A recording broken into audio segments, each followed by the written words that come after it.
gonna get on, do this. Not scare him, get you all sorted, all right? John? Do you remember where you are?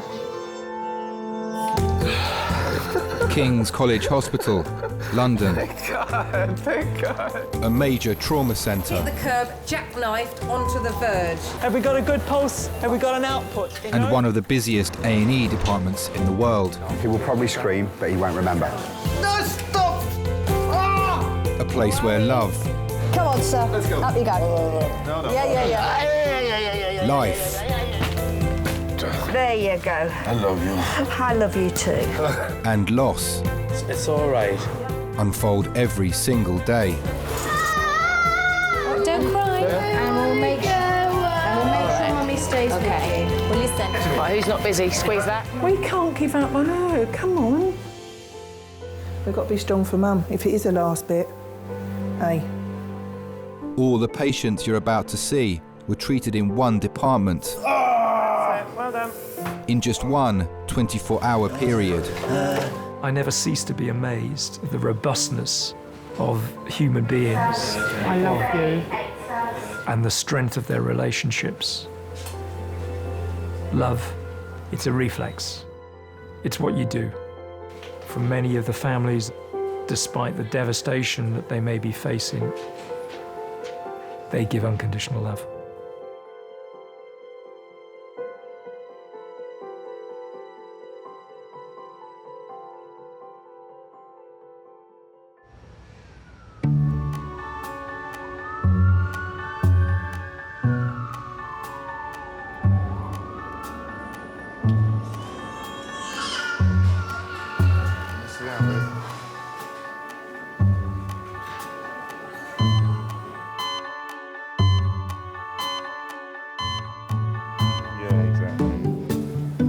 These socks have been hanging around a bit too long now. I wonder who they belong to. I'm better now. Mummy is nice. It's nice. It's nice.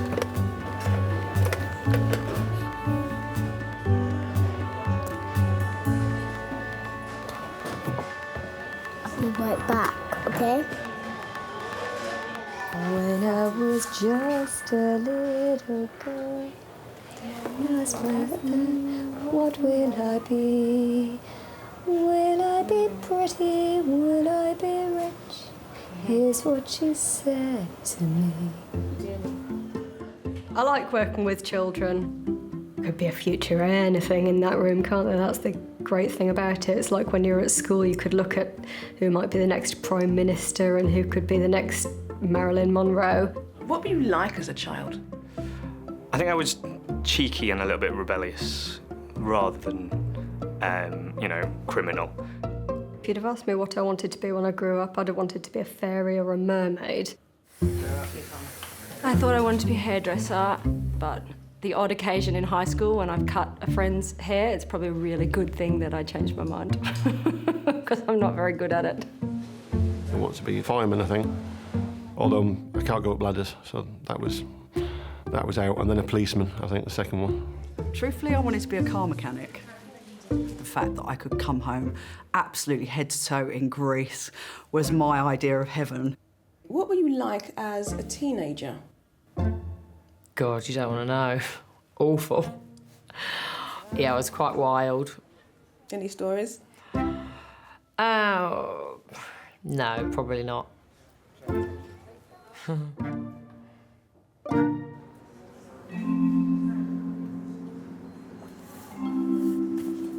I was quite boring. I wasn't particularly wild. I didn't particularly rebel. You know, when I got to sort of 16, I started going out. And when I got to 17, started to notice a sort of ongoing headache. It's a weird thing to describe. I call it my tumour headache because I don't have really the words to describe it. Just sort of like a hot poker searing through your head. Just really quick, short bursts. And then it would go, and I'd think, okay, it was a bad hangover. But yeah, it was way more than your average headache.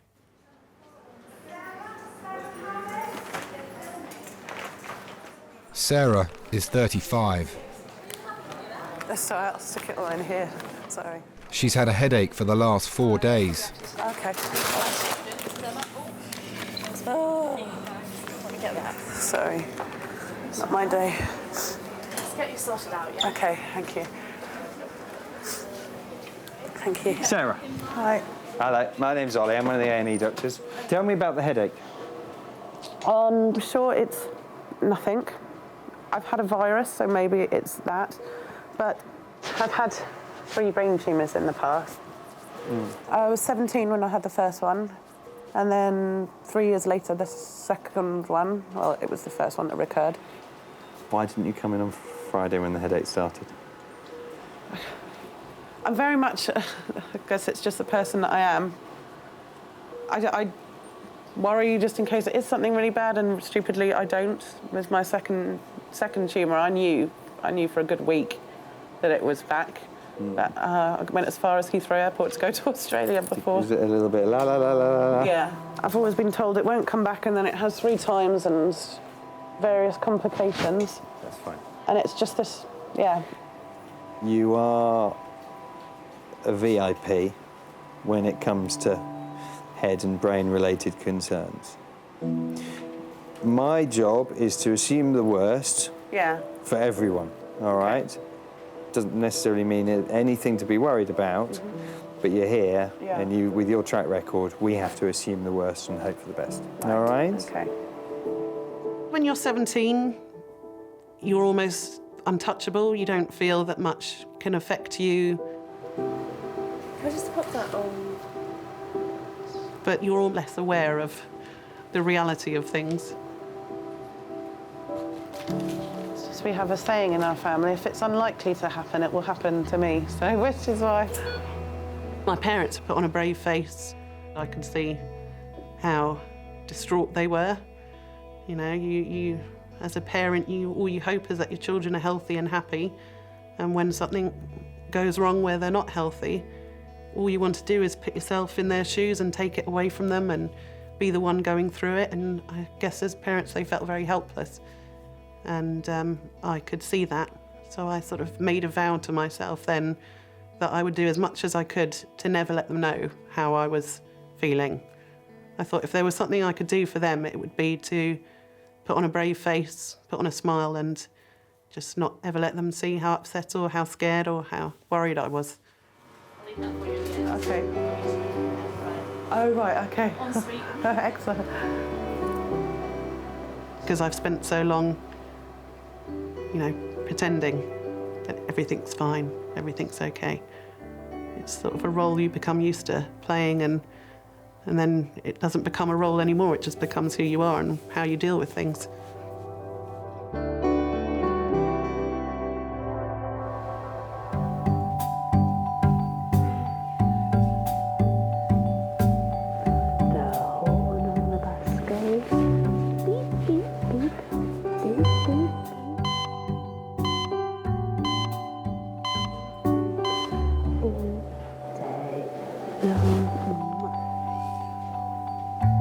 Do you want to have children?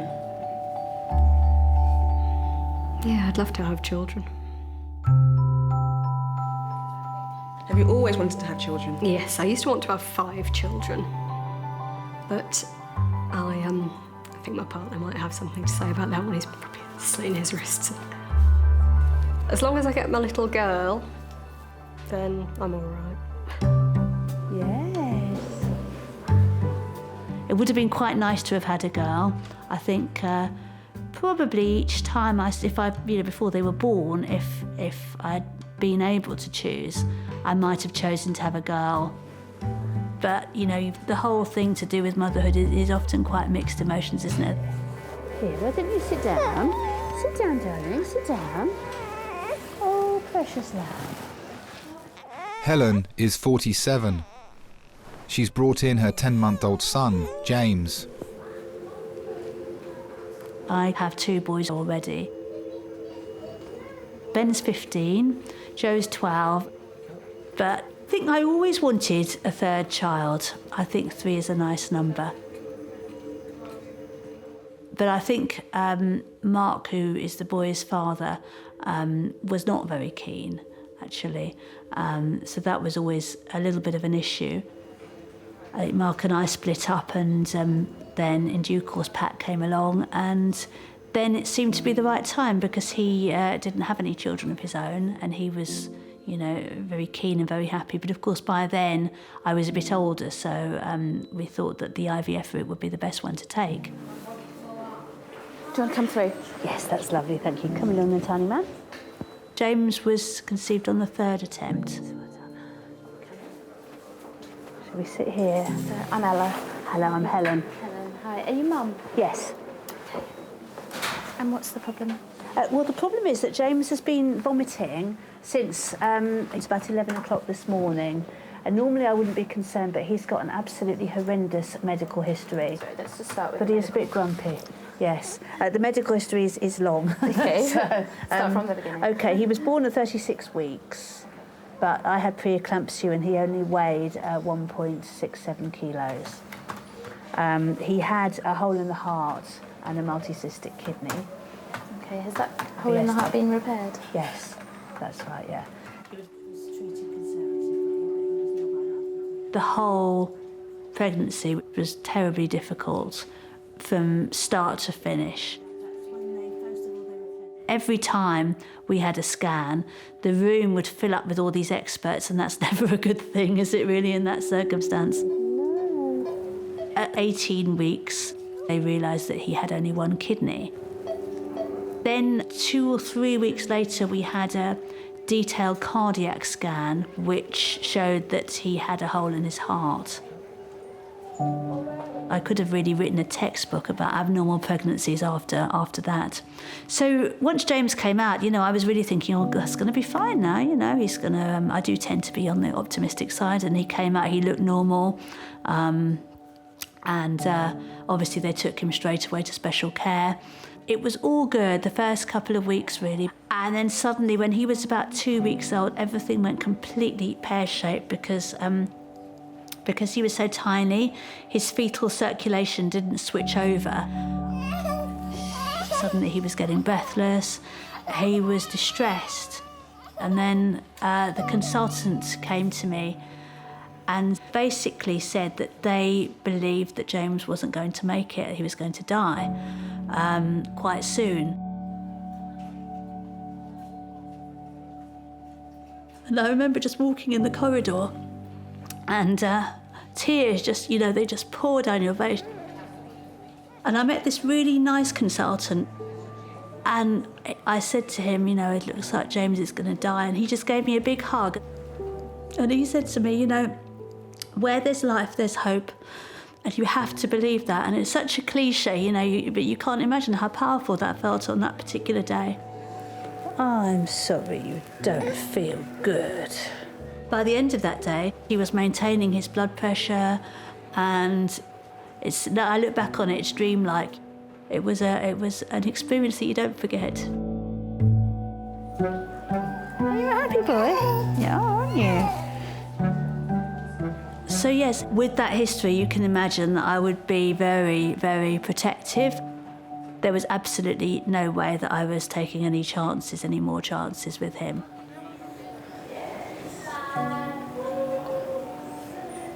There you go.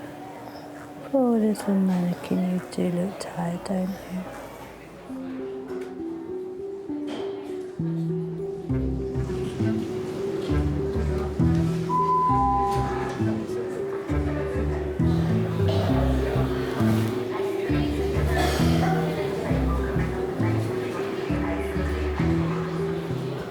This is what I'm saying.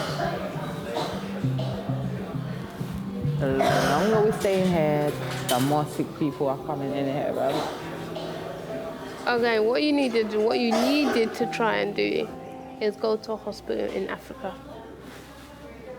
You hate hospitals for the rest. You even set foot in the door. People were dying. I'm telling you, like. Yeah, because you come from a different environment, innit? You come from like here, when you come from here, it's different. When you're used to treatment here, where if you're born there, yeah, hospital is a hospital, bro. I'm telling you. But then sometimes it's better to go in the hospital because we had the local, and he was literally like a quack doctor. He was kicked out of his medical school. Wow. And he took out someone's tooth, with a chisel. Hold on, what chisel are you talking about? You know them little, you know them... chisel? No, you know them...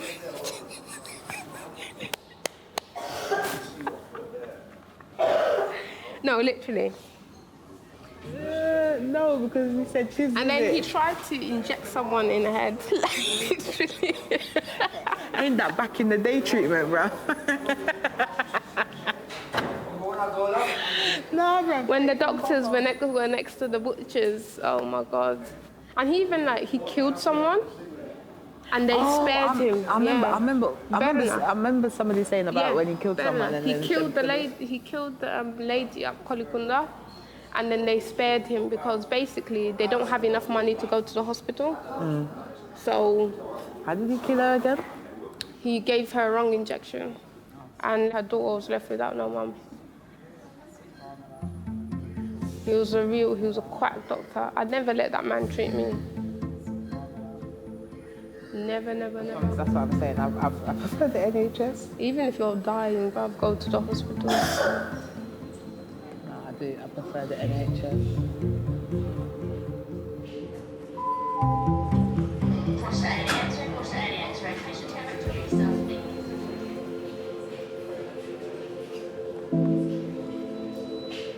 I don't want to bother people if it's not an emergency.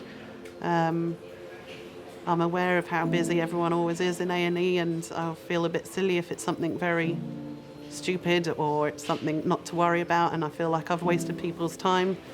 But my parents are more insistent than me, so it's usually after being strong-armed by them that I will go in.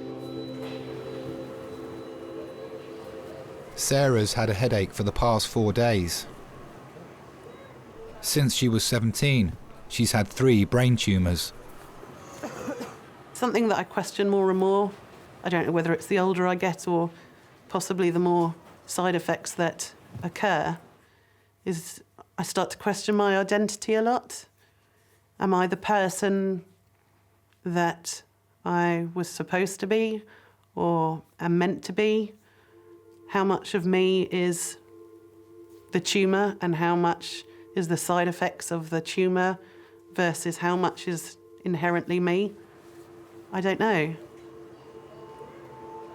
Mo Mowlam had famously a brain tumour, and she was known as being very wild in politics and would do outrageous things, flashing her bra, and when she was told about her tumour and how it could affect behaviour and personality, it was the first time that she broke down, and she said, "But all this time I've thought that was me, and you're telling me it's just a product of the tumour." And that really, I suppose, struck a note in me. How much of who I am is defined by the illness, and how much of me is still me. Keep your head nice and still. Look at my finger. Follow my finger with your eyes. Tell me if you get any blurring or double vision.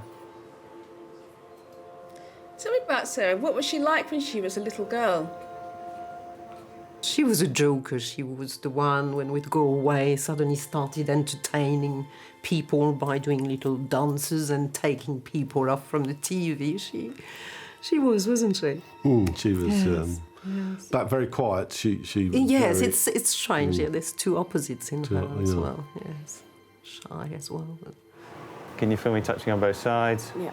Both sides. Sarah, in some ways, is quite introvert and very deep. When she was younger, before she could speak, it would be hard to know exactly what she was thinking, and now it's sometimes hard to sort of get her to tell you really what's on her mind or what she's thinking. All my tumour headaches have been frontal. This one was at the back. All was at the back. All at the back, yeah, and real throb, where I was holding my head. And on a scale of 1 to 10, when it came on like that, how bad was it?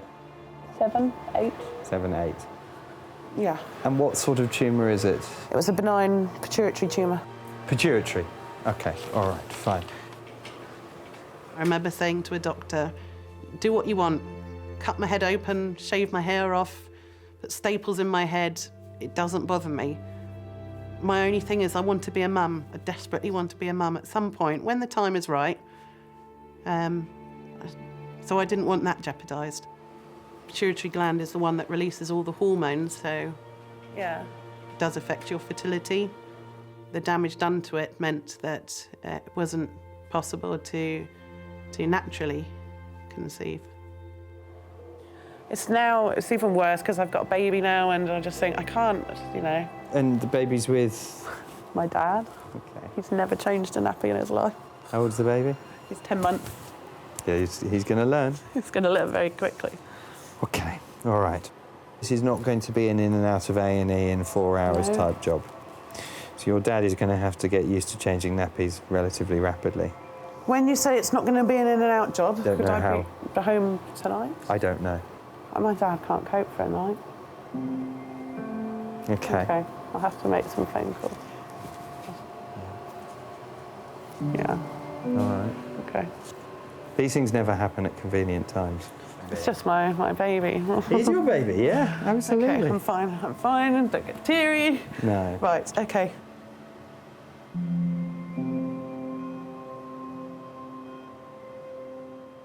It was around a time which personally wasn't great for me. I was going through a lot of things. I had to move back home with my mum and dad. Press 9 for an outside line. Thank you very much.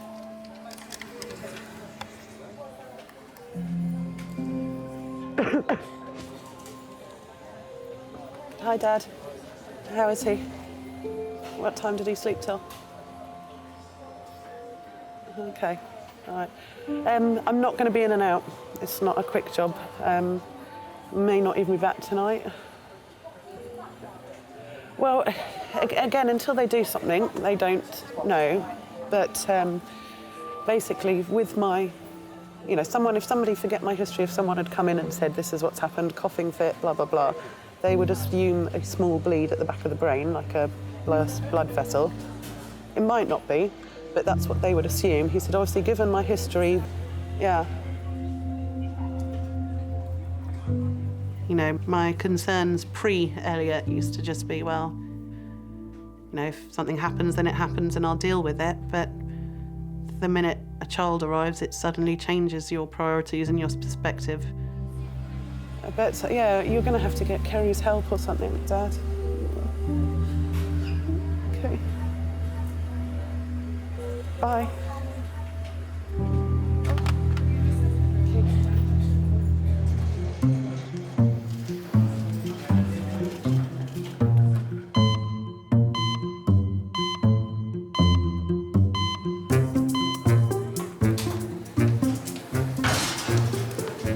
Is it worth even remotely trying to move it in any direction to try and ease it?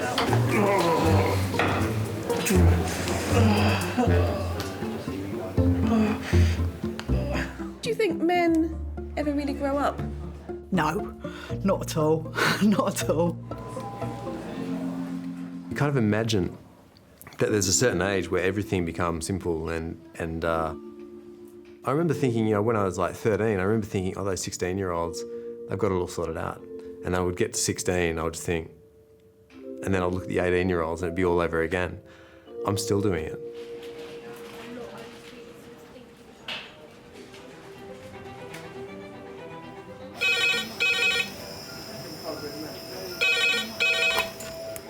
King's A&E. Yeah. Outside a South London pub, a young man has been stabbed twice. Some children are quite independent, so they can wander off and go off. He was very clingy as a child. 4, lovely. Okay, thanks. Bye. Usually people who did meet him thought, oh, he's such a lovely boy, he's so polite and he's so this, which was very nice for me. But then, you know, when they turn into teenagers, they sort of change. Red phone, 4 minutes. Red phone, 4 minutes. everybody signed in that needs to sign in? He changed so dramatically through those years. So we became more like strangers.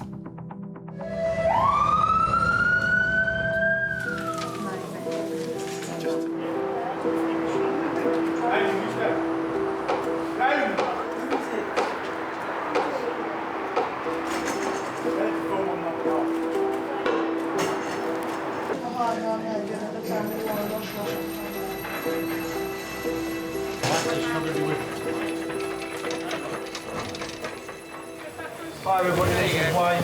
He's been stabbed twice in the left thigh. Done. Okay. Fucking hell. Hand back on. When we've arrived, there was one wound which is about 4 centimetres long and actively bleeding. There's a secondary wound which is about 1.5 centimetres, not actively bleeding. Hi Wayne, my name's Emily, one of the doctors who's going to check you out all over. Can I have a quick look under here? Just check this. Turn your hand over this minute. I've checked his pulse. Doesn't matter what they've done and what you've gone through, you're always going to be protective about them. And here's something happening which you have absolutely no control over. Ah! Fuck! Here's one hand. Ah! Well done. Ah! All right. Well done, Deep breaths, come on. Just relax your hand for me, boss. Cheers. Another sharp scratch. I never thought I would ever been stabbed. I remember saying, I never get stabbed. I never get stabbed. And it was like, wow, I have been stabbed, like.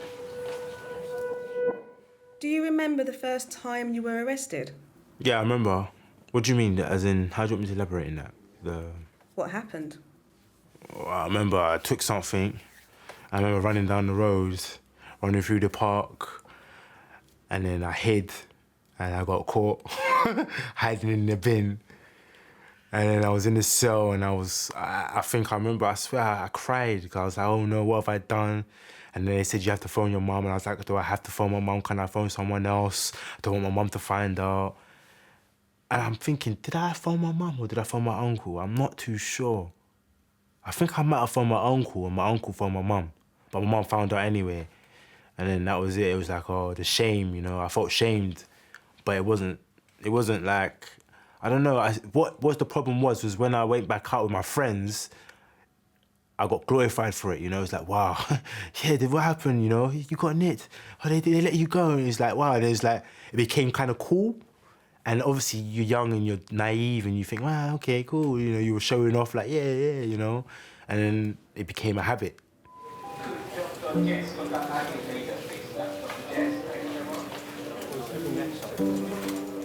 One thing I always said to my mum, don't ever blame yourself, because you haven't done anything wrong. It was down to me making my own choices. You know, she always gave me the choice to make. I knew right from wrong, to be honest with you. So you could never say it's down to my mum was a bad parent or anything like that. It was all down to me. You just don't want to give up anymore.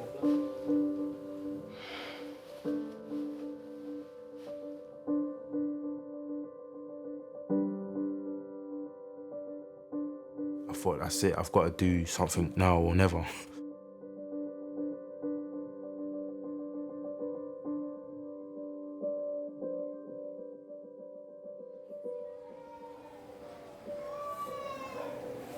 Precious babe. 10-month-old James has been vomiting since 11 a.m. His mum Helen has brought him in to paediatric A&E. Hello. Oh, look at that smile. Very good.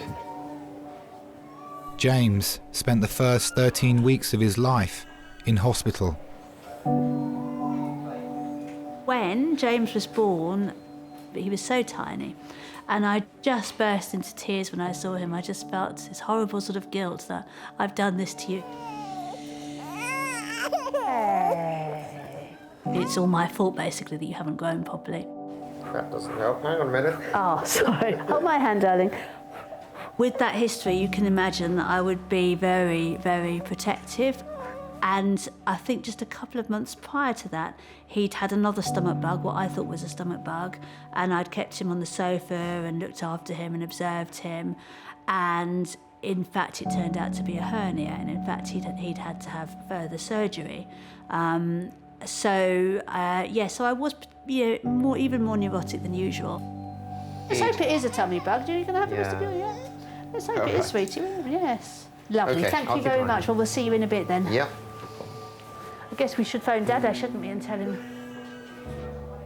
As a parent, all you want is for your children to be happy and healthy. I'm just going to move you ever so slightly. Okay. Just keep very still there for me, Sarah. Sarah's scan will show whether her brain tumour has returned.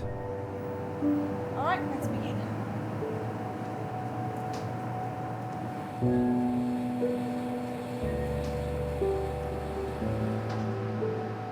Now, I've always said in a weird way, I'm glad I was a person going through it. Okay. And not the person watching someone that I loved going through it, because I'm sure it must be 10 times more difficult. Okay, do you want to chat with the man? Here he is. Talk to Daddy. Say hi to Daddy. That's Daddy. I think that was the first time we'd ever been to hospital and it hadn't been something serious. It was, it was really the beginning of not having to worry about him and really the beginning of treating him like a normal baby after everything that happened.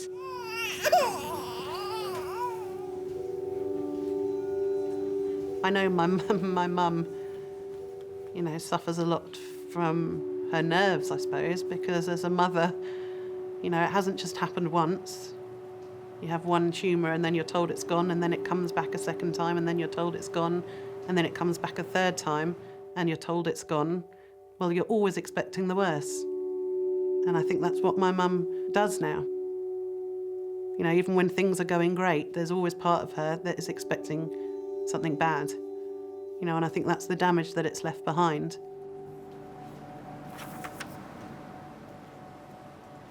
My feeling at the time was we must be in the best hands. They know exactly what to do. But the first operation didn't go too well because he told us that it was terribly vascular and it bled quite a lot, so he removed what he could. And obviously it came back. And that second time, they operated again, but this time was a huge operation whereby a skull was open and it was horrendous. It was so frightening, so frightening. And she was very lucky to make it, very lucky.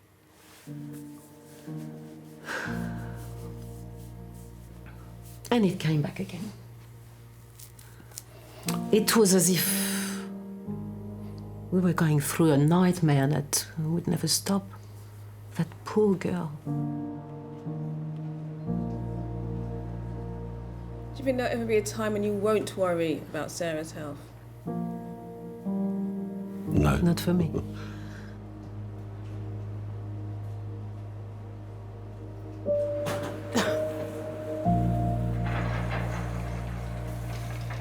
I read an email that my mum had written to someone once, and it was after the second operation. And she said, "What have I done? What have I allowed them to do to my daughter?" And it's just that horrible moment of clarity, thinking she blames herself. And, she was nothing but amazing and wonderful, but she still blamed herself. So it's, I'm fine. It's okay. It's not a problem. It's partly lying to myself and partly lying to other people. It's not wanting to face if it is back or if something has happened again. Especially now that I am a mum, the thought of going through it again whilst I have Elliot is sort of 100 times more scary. So what was you doing tonight? I was watching Arsenal game. Did they win? Watching the Arsenal game, and we came back 3-0, but we never won. Oh. So a double downer, eh?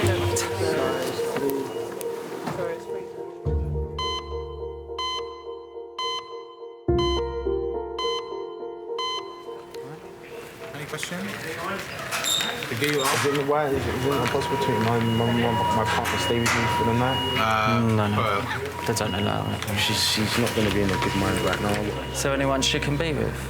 Wayne, a 28-year-old glazer, has been brought in after being stabbed twice in his leg.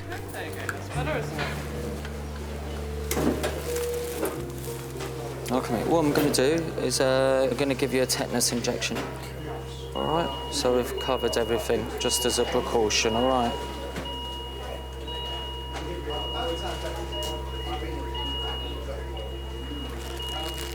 My girlfriend phoned me and she was like, oh, where are you? And I said to her, I'm in the pub with my friends. She parked up around the corner from the pub. She came in, I think me and my friends had one more drink or so, and then we left to go to the car where she was parked. It was like down the side of a street. We got into the car. I remember the doors closed, the doors opened back up. And there was a group of guys all around the car. They waved the gun at my girlfriend. They grabbed my girlfriend's bag. I tried to remember holding it, and then one of them hit me in my face. And I got punched on my leg twice. Well, I thought it was a punch anyway. And then it happened very quick, and then they just ran off. And I remember trying to get out of the car and trying to chase them, and I couldn't run. And I put my hand on my leg like it was like a dead leg. And then as I looked at my hand, there was just blood all over my hand. And then that's when I realized I got stabbed.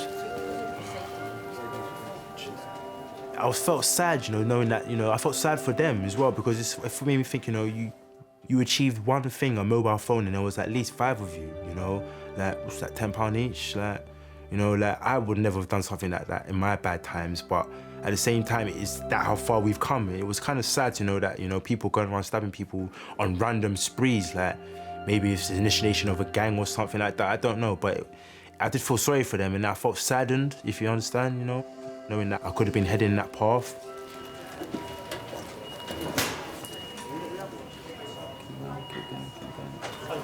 Came in with more rolls than you had to start off with, eh? More stabs from us than from anyone else. I don't know who's worse, you or the bad guys. Yeah. You have to put up with us as well. I got to about age of 24 and I realised, like, enough is enough. Excuse me, man. Thank you very much, man. It's all right. Thank you for your help. How you look after yourself, all right?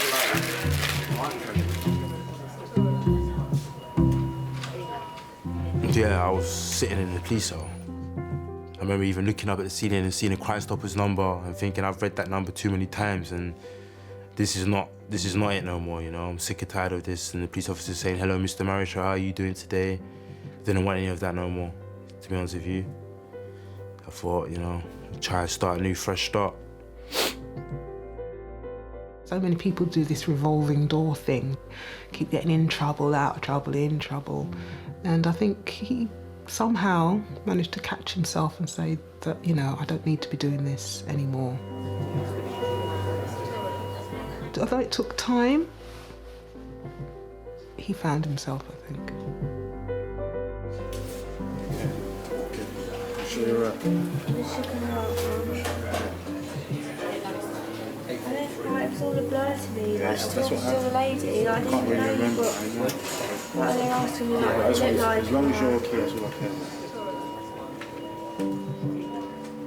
He took positive steps, Went back to college, did some courses so that he gained some skills, so that eventually when some work came along, he would be able to be, ready to take on a career, really.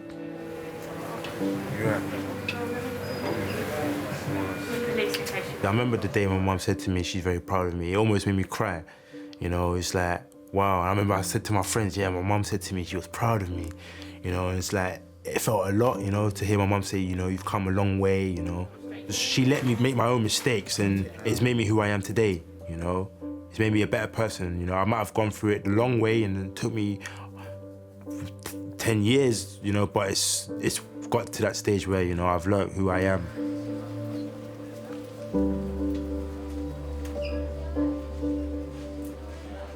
Motherhood is good for learning about the sort of person that you are and what you can give as well, as a human being as well as a mother.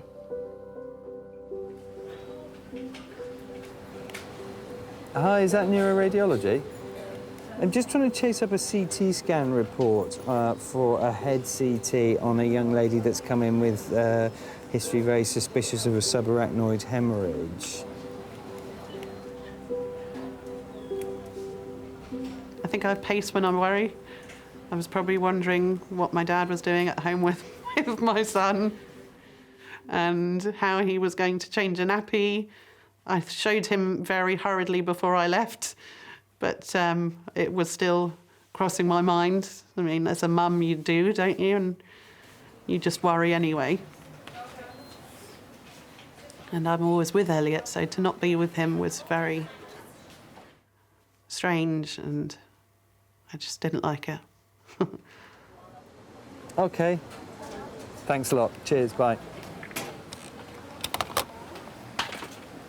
Good news and bad news. OK. The good news is the scan doesn't show anything apart from the old, right, what's happened in the past. The bad news is that means that we need to speak to the medical team about thinking about doing a lumbar puncture. They're supposed to be painful, I know that. As in, if there is just nothing wrong, is it still worth doing a lumbar puncture to prove that there's nothing wrong? The scan doesn't pick up all bleeds. Right. OK. All right. But as I say, a negative scan is good news, yeah? Yes. It's just going down the boxes, ticking them off, all right? Okay. First box is ticked, right. The next box, unfortunately, is a fairly big box, which is lumbar puncture, but we need to decide whether or not we do need to go down that route. All right? All right. Cheers.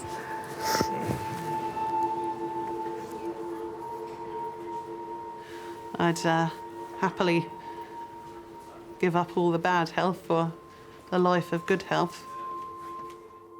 But then, in a way, it has made me who I am. If it hadn't happened, would I have my son? I might have other children, but I wouldn't have Elliot. So, in a way, I wouldn't change things. It's in the hands of the doctors and in the hands of God. If you believe in God, all we can do is hope that we'll be lucky and that she gets the best doctors and the best medical care, and they can sort out you know, the things that are wrong with her and keep her alive. That's, what else can we say, really? We can just be here to pick up the pieces if I just sense she'll be all right. She will be all right. Yep. I believe that little Elliot has brought her a lot of strength. Tell me about Elliot. What's he like? He's just everything. He's everything to me. I can't imagine not having him. I can't imagine what my life was without him. I remember coming back from the hospital with him, and it still doesn't feel like it's real. I still kept thinking at any moment I was going to have him snatched away or wake up from the most amazing dream and be told that it wasn't real. You know, it's just so much more precious when you've had to fight for it. So yeah, having come so far to have got him and then for something to happen would be awful. And I know if something happened, it wouldn't be through fighting, because I would fight the whole way. Just want to do the best job I can, be a good mum, do right by him.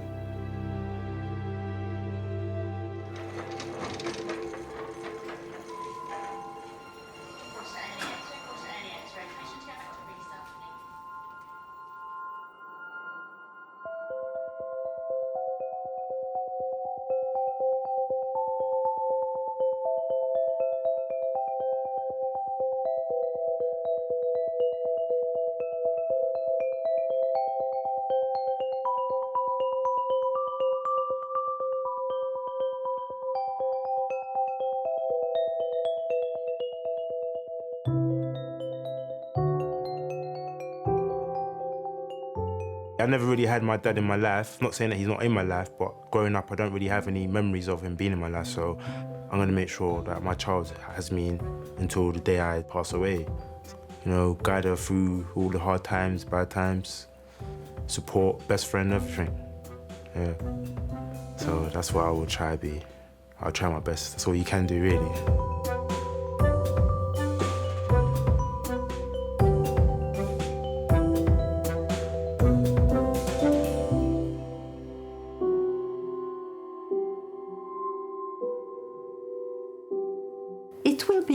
absolutely fine.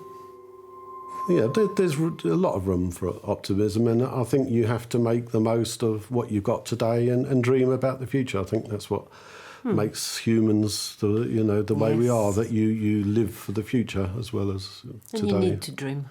Yeah, you do. Dream. Everyone needs a dream. Yes. I dream about Kate Bush, but there you go.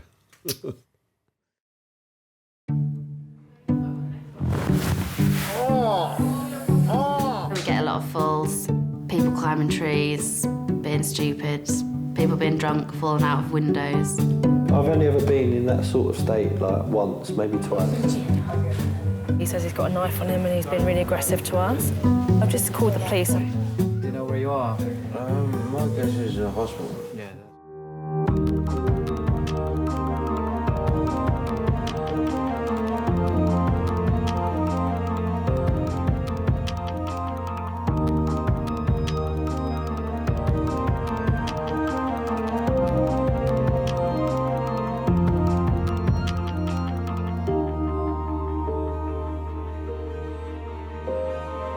you.